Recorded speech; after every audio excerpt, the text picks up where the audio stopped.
আমার ওয়াজ শুনে এক লোক মনে মনে নিয়ত করছে যে আইরে জীবনে তো রান্নার প্রশংসা করলাম না, আজকে রান্নার প্রশংসা করব। তো মাহফিল শেষে বাসায় গেছে, স্ত্রী তাকে খাবার দিয়েছে, স্বামী খাবার খায় আর মিটি মিটি হাসে। স্ত্রী বলে, এই মাহফিল শুনে আসছো, রাত বাজে 12টা, খাচ্ছ ভালো কথা, হাসো কেন?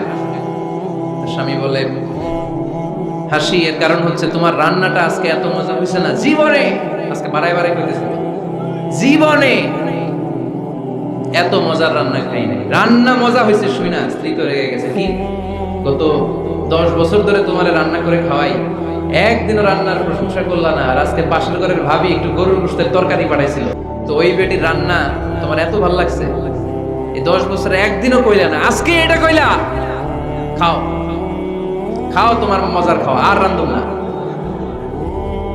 তো প্রশংসা করলে বুঝে শুনে করবেন, একটু এনশিওর হবে যে রান্নাটা করছিল কে, তা না হইলে কিন্তু ঘরে চুলায় আগুন জ্বলবে না, টানার রোজা রাখা লাগবে, ঠিক কিনা?